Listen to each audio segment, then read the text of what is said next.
নমস্কার বন্ধুরা, কৃষক বন্ধু প্রকল্পের এবারে আর কিছুদিনের মধ্যে রবি সিজনের টাকা আপনাদেরকে ব্যাঙ্ক অ্যাকাউন্টে পাঠাবে এবং মুখ্যমন্ত্রী কিন্তু বোতাম টিপে টাকা রিলিজ করবে। তো সম্প্রতি শুনতে পাচ্ছেন ট্যাবের টাকা অন্য ব্যাঙ্ক অ্যাকাউন্টে চলে গেছে, দিয়ে একটা বিরাট কেলেঙ্কারির একটা সমস্যা হয়েছে, জালিয়াতিরা টাকা চুরি করে নিয়েছে। তো এবারে কিন্তু কৃষক বন্ধু টাকা দেওয়ার আগে সেই কারণে সতর্ক হয়েছে কৃষি দপ্তর। এবার বিশেষ উদ্যোগে নেওয়া হয়েছে আধার পুনর্যাচাইয়ের। কীভাবে সেই আধার পুনর্যাচাই করা হবে, আপনাদেরকে কি করতে হবে, সমস্ত কিছু আলোচনা করব আজকের এই ভিডিওর মাধ্যমে। তার আগে ছোট্ট একটি অনুরোধ, চ্যানেলে নতুন হলে চ্যানেলটিকে সাবস্ক্রাইব করতে ভুলবেন না, বন্ধুদেরকে ভিডিওটি অবশ্যই শেয়ার করে দেবেন, আর ভিডিও ভালো লাগলে লাইক করতে ভুলবেন না। দেখুন আগে কি বলা হচ্ছে বিষয়টা একটু দেখাচ্ছি। দেখুন এখানে বলা হচ্ছে যে ট্যাব কাণ্ডের পর অন্যান্য প্রকল্পের মতো কৃষক বন্ধু প্রকল্পের টাকা পাঠানোর ক্ষেত্রেও যথেষ্ট সতর্ক হয়ে পদক্ষেপ করছে সরকার। এক্ষেত্রে যাতে কোনো কারচুপি বা বিভ্রান্তি না থাকে সেদিকে কড়া নজর রাখছেন দপ্তরের কর্তারা। কৃষিমন্ত্রী জানিয়েছেন, কৃষক বন্ধু এবং বাংলা শস্য বীমা এই দুই প্রকল্পের ক্ষেত্রেই উপভোক্তাদের আধার সহ অন্যান্য প্রয়োজনীয় তথ্য নেওয়া হয়। কিছু উপভোক্তার ক্ষেত্রে আধার পুনর্যাচাই করে নেওয়া হবে।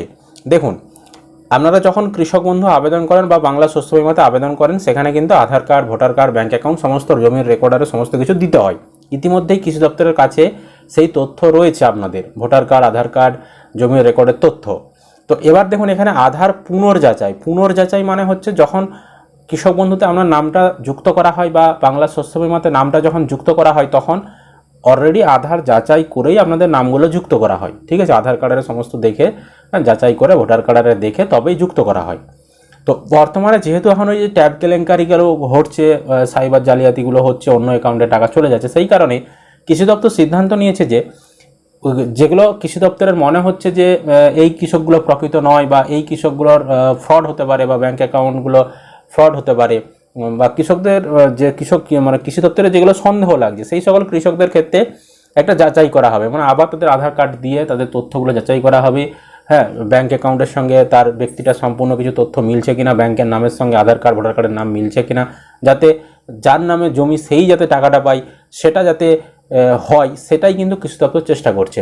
নইলে আপনার নামে ভোটার কার্ড, আধার কার্ড রয়েছে আর আপনার ব্যাঙ্ক অ্যাকাউন্টটা রয়েছে আপনার স্ত্রীর নামে, তো সেক্ষেত্রে তো টাকাটা তাহলে আপনার স্ত্রী পেয়ে যাচ্ছে, আপনি পাচ্ছেন না। সেটাও কিন্তু এক প্রকারের বলতে পারেন অন্য অ্যাকাউন্টে টাকা চলে যাওয়া। তো যাতে এই ধরনের কোনো কিছু না হয়, কারণ সরকারের এমনিতেই কিন্তু এই ট্যাব কেলেঙ্কারির পরে অনেকটাই রেপুটেশন খারাপ হয়ে গেছে, তাই যাতে এই ধরনের কোনো বিভ্রান্তি না হয় কৃষক বন্ধুর ক্ষেত্রে। কারণ কৃষক বন্ধুতে 1 কোটি সামথিং টাকা দেবে। 1 কোটি, আমি সংখ্যাটাও বলে দিচ্ছি, 1 কোটি আপনার 7 লক্ষ, 1 কোটি 7 লক্ষ কৃষককে টাকা দেবে। তাই এই 1 কোটি 7 লক্ষের মধ্যে কোনো যাতে ভুলভ্রান্তি না হয়, সেই কারণে কৃষি দপ্তর কিন্তু এই প্রচেষ্টা নিচ্ছে। এবার কথা হচ্ছে আমাদেরকে এর জন্য কী করতে হবে, আবার কি আধার কার্ড জমা করতে হবে না আমাদেরকে কী করতে হবে, বিষয়টা একটু বোঝাচ্ছি। দেখুন ইতিমধ্যেই দেখুন আমরা গুগলে সার্চ করে ফেলেছি কৃষক বন্ধু .net অফিসিয়াল ওয়েবসাইট।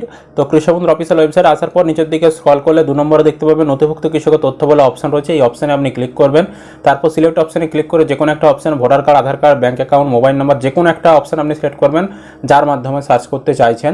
তারপর আইডি কার্ডের নাম্বারের ঘরে এখানে উপরে আপনি যেটি সিলেক্ট করেছেন সেই নাম্বারটি বসাবেন। উপরে ভোটার কার্ড সিলেক্ট করলে এখানে ভোটার কার্ডের নাম্বার, আধার কার্ড করলে আধার কার্ড, আমি যেহেতু মোবাইল নাম্বার সিলেক্ট করেছি তাই এখানে আমি মোবাইল নাম্বার বসাবো। তারপর I am not a robot, এই যে চেকবক্স, এখানে ঠিক চিহ্ন দেবো। ক্লিক করলেই অটোমেটিক ঠিক চিহ্ন চলে আসবে। অনেক ক্ষেত্রে না আসলে এখানে কিছু ছবিতে ক্লিক করে ভেরিফাই করলে অটোমেটিক ঠিক চিহ্ন চলে আসবে। দিয়ে এখানে সার্চ করবেন, তাহলে আপনার সম্পূর্ণ তথ্য দেখিয়ে দেবে।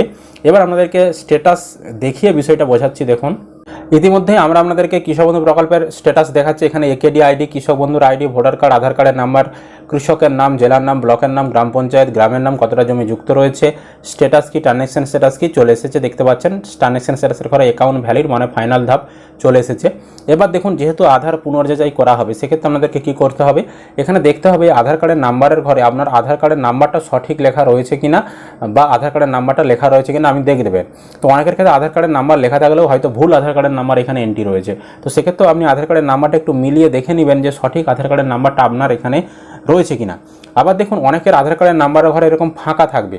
যদি আপনার আধার কার্ডের নাম্বারের ঘরে এরকম ফাঁকা থাকে, তাহলে কিন্তু আপনি চেষ্টা করবেন কৃষি দপ্তরে গিয়ে আধার কার্ডের অরিজিনালটা নিয়ে যাবেন এবং 1 কপি জেরক্স নিয়ে যাবেন। হ্যাঁ, দিয়ে আপনি আধার কার্ডের নাম্বারটা আপনি কৃষি দপ্তরে গিয়ে লিঙ্ক করে দিয়ে আসবেন। কৃষি দপ্তরে গেলেই কিন্তু তারা লিঙ্ক করে দেবে আপনার আধার কার্ডের নাম্বারটা। ভোটার কার্ডটাও সঙ্গে নিয়ে যাবেন, ভোটার কার্ড, আধার কার্ড সমস্ত কিছু সঙ্গে নিয়ে যাবেন, অরিজিনালও নিয়ে যাবেন, জেরক্স 1 কপি নিয়ে যাবেন। তো সেখানে জমা করলে তারা কিন্তু এন্ট্রি করে দেবে। যেহেতু এই কৃষকটির ফাঁকা রয়েছে তাই এই কৃষককে কিন্তু অবশ্যই তার আধার নাম্বারটা লিঙ্ক করতে হবে, নইলে যদি এই কৃষকটির আধার পুনর্যাচাই করা হয় সেক্ষেত্রে কিন্তু আধার নাম্বার এই কৃষকটার খুঁজে পাবে না, সেক্ষেত্রে কিন্তু টাকা পেতে এই কৃষকটার সমস্যা হতে পারে। তাই যাদের এখানে আধার কার্ডের নাম্বার লিঙ্ক রয়েছে তাদেরকে কোনো কিছু করতে হবে না, বা সঠিক যদি নাম্বার লিঙ্ক থাকে কোনো কিছু করতে হবে না আমাদেরকে শুধু অপেক্ষা করতে হবে টাকা পাওয়ার জন্য। ঠিক আছে, পুনর্যাচাই করলেও আপনার যেহেতু আধার নাম্বার লিঙ্ক করা রয়েছে, আপনার প্রকৃত যদি আধার নাম্বারটাই দেওয়া থাকে কোনো অসুবিধা আপনার হবে না টাকা পাওয়ার ক্ষেত্রে। ঠিক আছে, যাদের এখানে ভুল নাম্বার এন্ট্রি রয়েছে বা নাম্বার এন্ট্রি নেই তাদেরকেই কেবলমাত্র কৃষি অফিসে গিয়ে আধার কার্ডের নাম্বারটা সঠিক এন্ট্রি করাতে হবে, বা যাদের এন্ট্রি নেই তাদেরকে কিন্তু এন্ট্রি করাতে হবে। এটাই ছিল আপডেট। তো আশা করি আপনারা ভিডিওটা বুঝতে পেরেছেন, আপনাদের আধার কার্ড লিঙ্ক রয়েছে কিনা, স্ট্যাটাসে কী রয়েছে, সমস্ত কিছু আপনারা কমেন্ট করে জানাবেন। ভিডিও ভালো লাগলে লাইক করবেন, বন্ধুদেরকে ভিডিওটা শেয়ার করে দিবেন, আর চ্যানেলে নতুন হলে চ্যানেলটিকে সাবস্ক্রাইব করতে ভুলবেন না।